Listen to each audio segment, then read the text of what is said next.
બાપુની હારે જમવા બેઠા અમે. પછી પ્રતાપભાઈ કરીને એના સેવક હતા, અહીંયા નોકરિયાત હતા, એ અત્યારે હયાત નથી. પછી એને કીધું કે ના, બાપુએ કીધું કે ભાઈ જા તું બસ ઊભી રખાવ. બસ ઊભી, એ કે બસ ઊભી નહીં રહી, એ કે મારા ટાઈમ થઈ ગયો છે.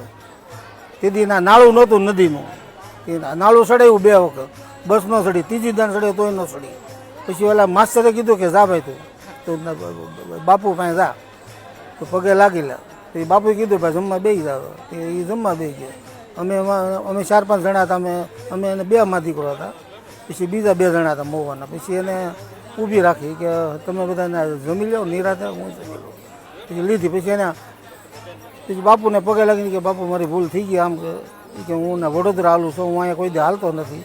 પછી એને એવું કીધું કે ભાઈ મારે હવે વડોદરાથી આવું એટલે મને 9.5નો ફેરો મને આપી જ દેવાનો, ઓથા બગડાણા. એ મુસલમાનનો દીકરો હતો. એ સારામાં સારું એ કે ભાઈ મને હું આવું ને વડોદરા ત્યારે મને આપી દેતો ફેરો. એ ફેરો આપી દીધો.